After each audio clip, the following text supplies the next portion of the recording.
Very good morning, dear students. Welcome back to the class. This video is for class 10 subject science, chapter number 11, the human eye and the colorful world, and this is lecture number 7, solutions of NCERT exercise. So the first question that we have is, the human eye can focus an object at different distances by adjusting the focal length of the eye lens. This is due to A. Presbyopia, B. Accommodation, C. Nearsightedness, D. Farsightedness. So dear students, what is the answer? Correct for the first question, that is accommodation, because these three, presbyopia, nearsightedness and farsightedness, are the defects of vision, but accommodation is the ability of the eye lens to adjust its focal length depending upon the distance of object, which is called the power of accommodation of eye. So the correct option is B. Second question is, the human eye forms the image of an object at its cornea, iris, pupil or retina. So the correct option is D, because retina acts as the screen of the eye where the image formation takes place, whereas the cornea is the first part of the eye from where the light enters into the eye and get converged. Iris regulates and controls the amount of light that enters into the eye, and pupil is the hole in the iris that allows the light to enter into the eye. Question number 3 is, the least distance of distinct vision for a young adult with normal vision is about A. 25 meter, B. 2.5 meter, C. 25 centimeter and D. 2.5 meters. So the correct answer for this question is option C, that is 25 centimeters, because 25 centimeter is the minimum distance by which the young adult eye can see the things properly. So that is why the answer of the question is option C, that is 25 centimeters. Question number 4 is, the change in focal length of an eye lens is caused by action of the pupil, retina, ciliary muscles, iris. So which one is that part of eye which helps the eye lens to adjust its focal length? It is the ciliary muscles, which contract or relax to adjust the focal length of the lens. So the correct option is C. Question number 5 is, a person needs a lens of power minus 5.5 diopters for correcting his distant vision. For correcting his near vision, he needs a lens of power plus 1.5 diopters. What is the focal length of the lens required for A. 1. Distant vision, second near vision? So let's say the focal length of the lens required is f centimeters. So what will be the power? Power will be 1 upon f in meters. For first case, it has been asked that what is the focal length of the lens required for correcting the distant vision, and the focal length, the power required for correcting his distant vision is P is minus 5.5 diopters. So when we compare this value and get the focal length from here, then we will find P is equal to 1 by F. So F will be 1 by P, and this value comes out to be 1 upon minus 5.5 diopters, which is equal to minus 0.18 meters. So this is the required focal length. We can also convert it into centimeters, but this is the value of focal length. Now let us see the value of focal length in second case. In second case, it has been told that the power is 1.5 diopters for correcting his near vision. So the focal length would be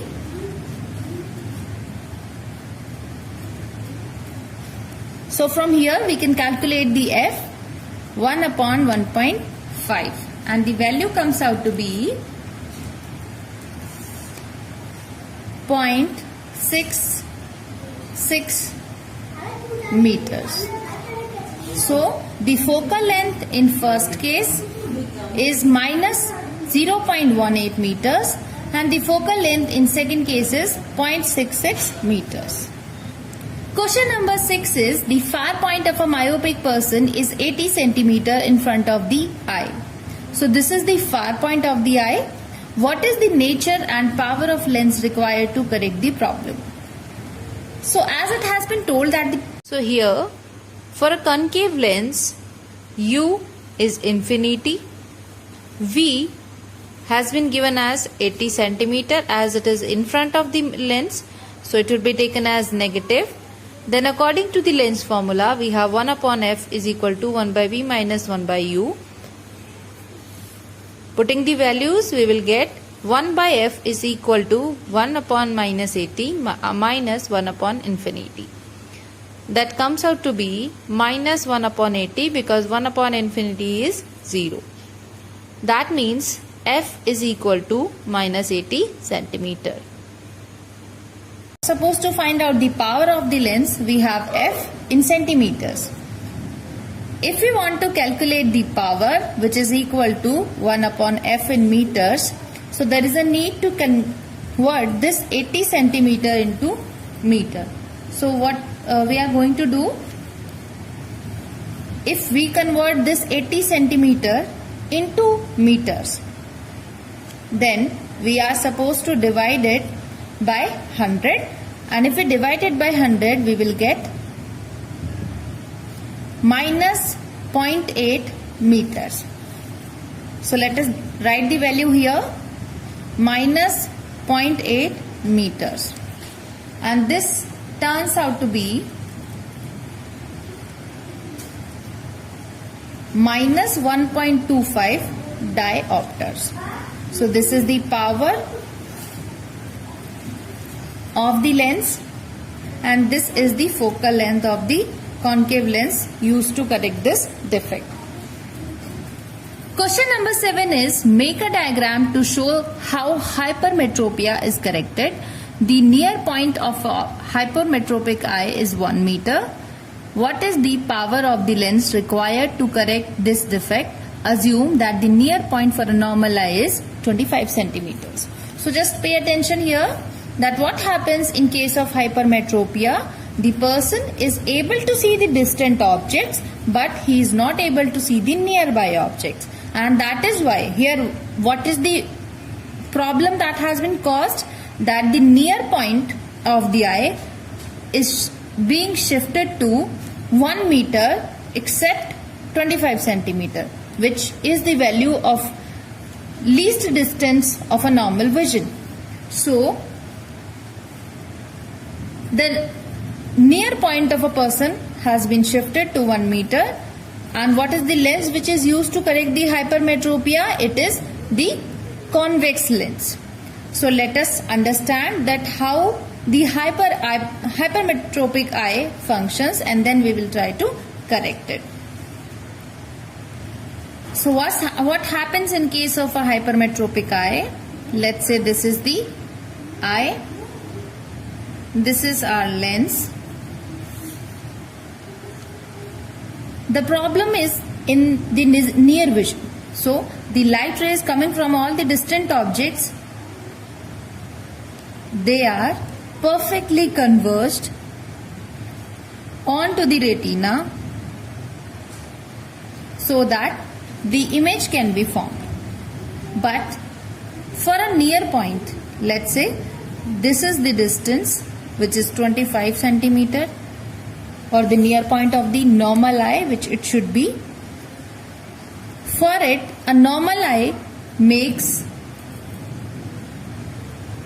the light to converge on retina, but the hypermetropic eye what it does, that it converges the light behind the retina. So here, if the light is converged beyond the retina, that means the object will see blurred to us, and it is not clear. So this is the actual near point for a normal eye, but for the hypermetropic eye, what it is doing?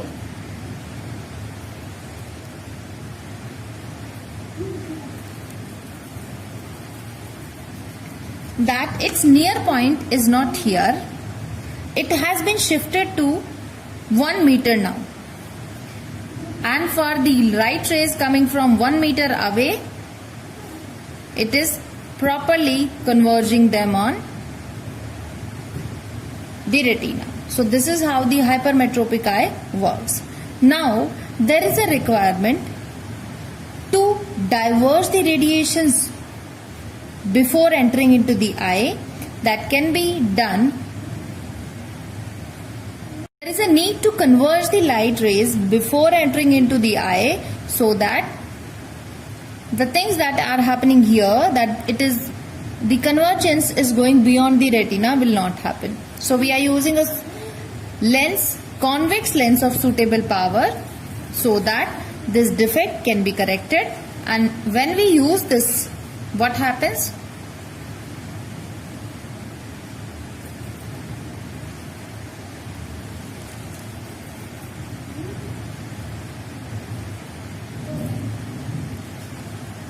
That even the radiations which are coming from a near point of the eye, to them also this lens will get them in such a way that they are coming from the very far distances, and it will converge them properly on the retina. So here all the light rays will get converged, and a proper image of the nearby object will take place. So this is how the hypermetropic eye's defect is corrected. But how we are going to find out the focal length of the concave lens which is used to correct this defect? So we have been told that the near point, which should be the U or the place of the object, for a normal human eye is 25 centimeters. So it will be U is minus 25 centimeter. Near point of the hypermetropic eye, which is V for us, is 1 meter, that is 100 centimeters. So with the lens formula, we can calculate the value of focal length, which is 1 by F is equal to 1 by V minus 1 by U. Put the values of V and U. What we are going to get? 1 upon 100 minus 1 upon 100 plus 1 upon 25. So the LCM will come out to be 100. 1 plus 4. So we are going to get plus 3 upon 100. And what is the value of F? 100 upon 3, that is 33.3 centimeters. So this is the focal length of the lens which is required to correct the hypermetropic disease of the eye. With the help of this focal length, we can also calculate the power required. So what will be that value? It can be written as P is equal to 1 by F in meters. So this is in centimeters. Just make it that we are going to write it as 100 by 33.3, and that value comes out to be 3.003, and which is a value of plus. So plus 3.003 diopters will be the power of the convex lens required to correct this disease. Question number 8 is that why is a normal eye not able to see clearly the objects placed closer than 25 centimeters? So as we all know that 25 centimeter is the least distance of vision, but as we know that with the help of ciliary muscles, we adjust the focal length of the lens. So when we see an object which is placed nearby the eye, what is required? That the light rays coming through the lens, they should be converged. But the object is placed very near to the eye, that means the light rays will get converged even before the retina. So we need to change the focal length of the lens. We need to increase the focal length of the lens so that the image can be properly obtained on the retina of the eye. So how it happens? That when the ciliary muscles, they get relaxed, so they go back to their original position, they extend the lens and lens becomes thinner.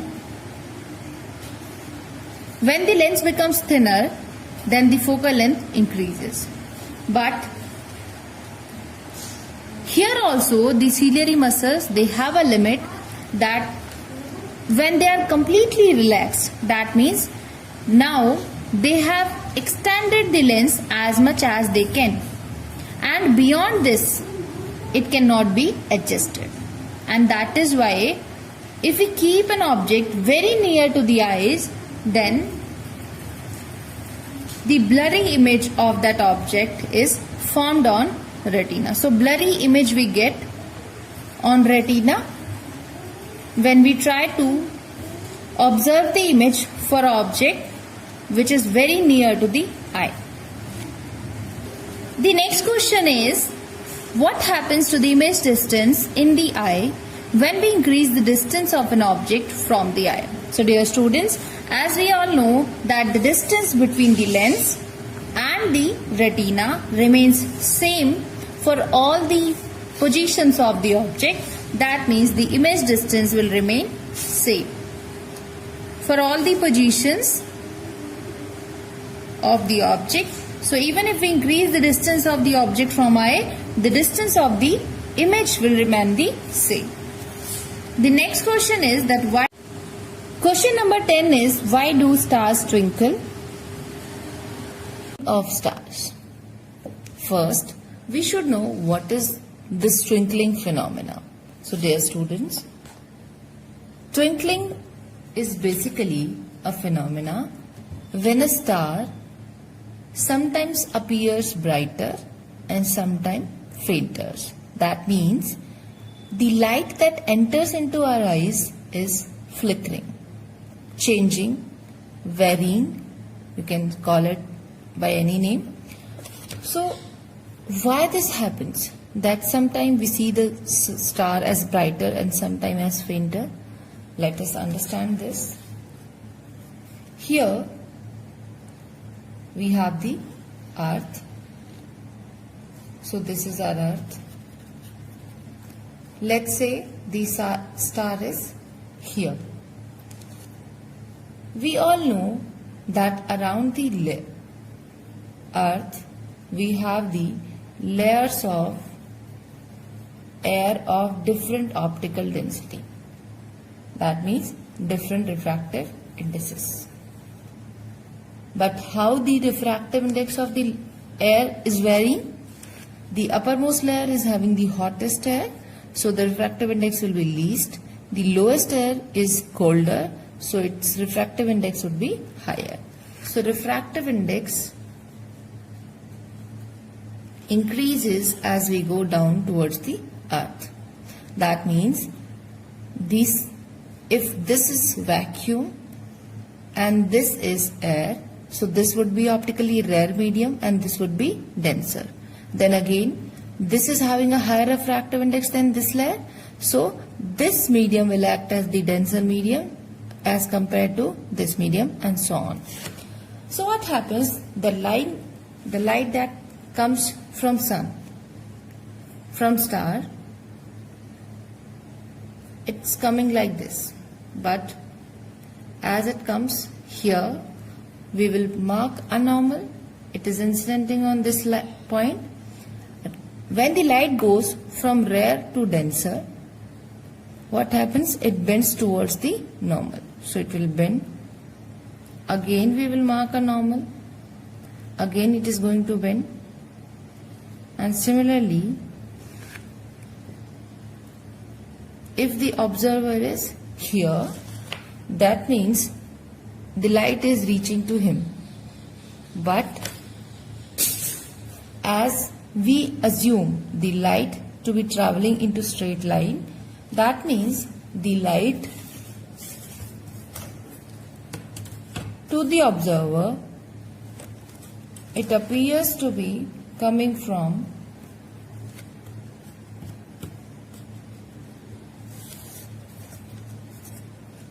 this position. So this becomes the apparent position of a star. But still, as we are not able to see the actual star, but we are seeing the apparent position, still the intensity of the light, how is it decreasing and increasing by the time?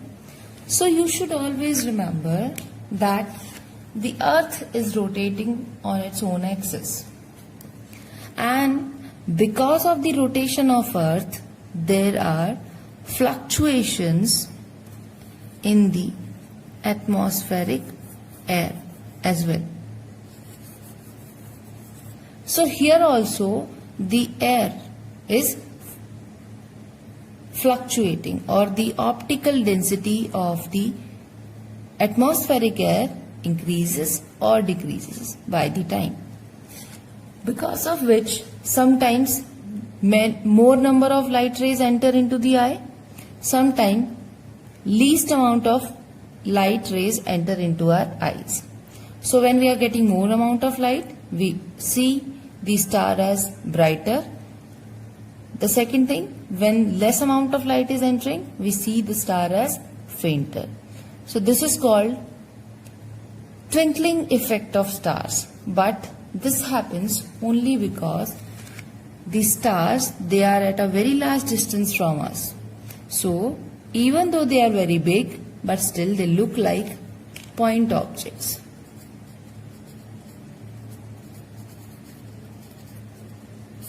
So because star behaves as a point object, we are able to see its apparent position. And then only we can see the twinkling of stars. Now you might be thinking, question number 11 is explain why the planets do not twinkle.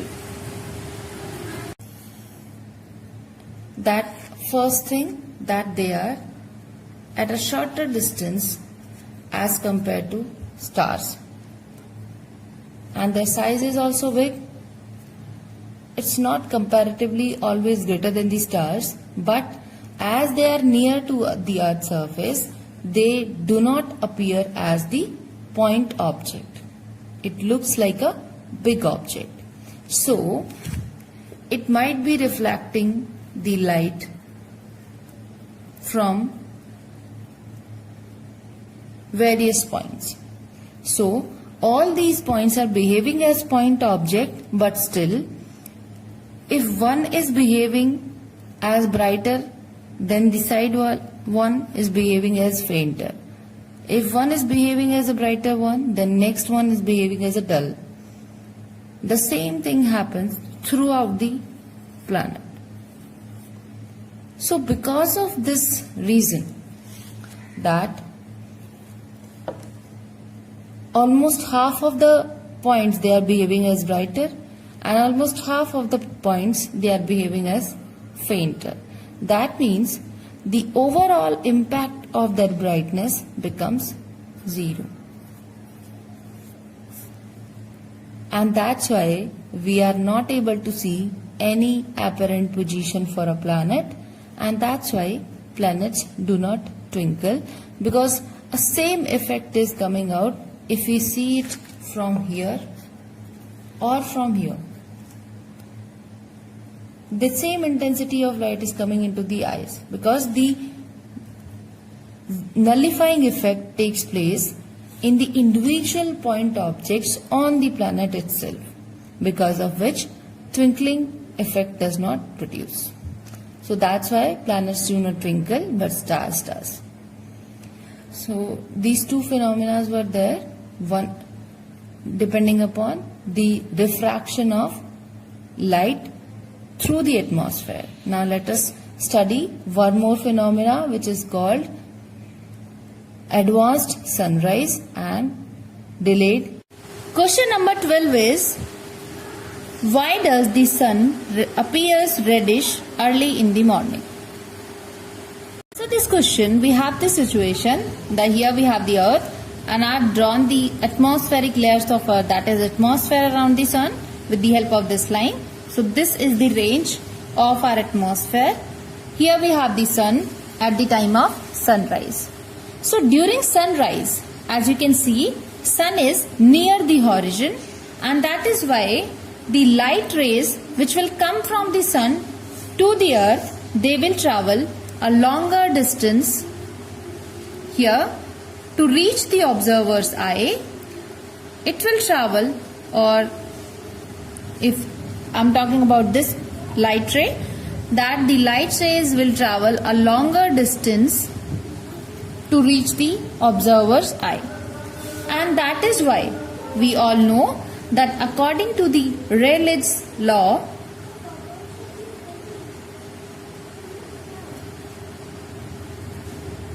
the intensity of scattered light is inversely proportional to the fourth power of the wavelength of light.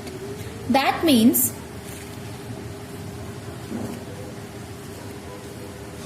the wavelength or the light with longer wavelengths are scattered least, and the light with higher wavelength,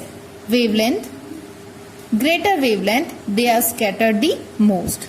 So what happens when the light rays are coming to the observer during the sunrise time?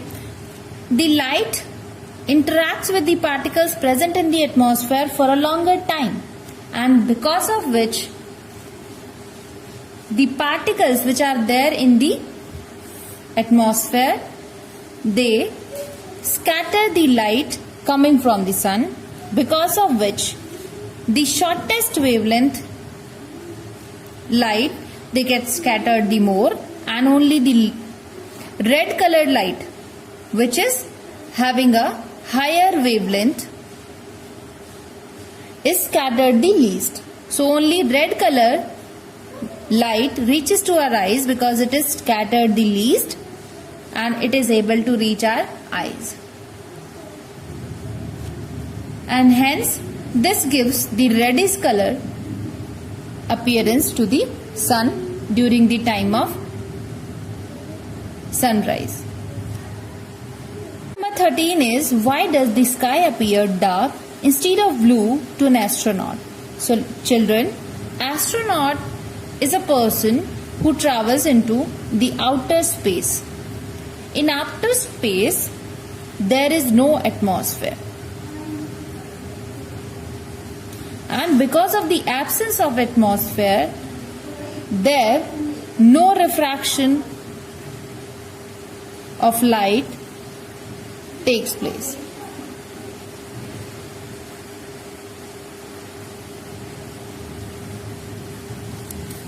So when the refraction of light is not taking place, the first thing, the light from the atmosphere do not reach to them after scattering, because of which the sky appears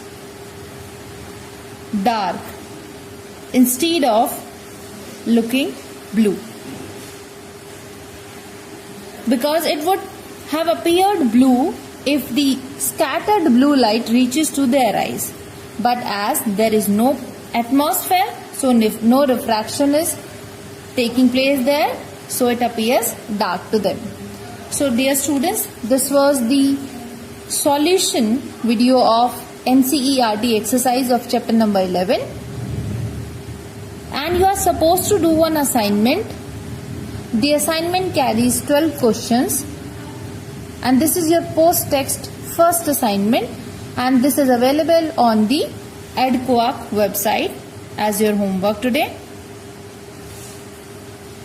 So you have to check your EdQuark website after watching the video to get your homework, and you are supposed to do the homework by tomorrow, and tomorrow we will discuss the assignment solutions of this chapter. Thank you.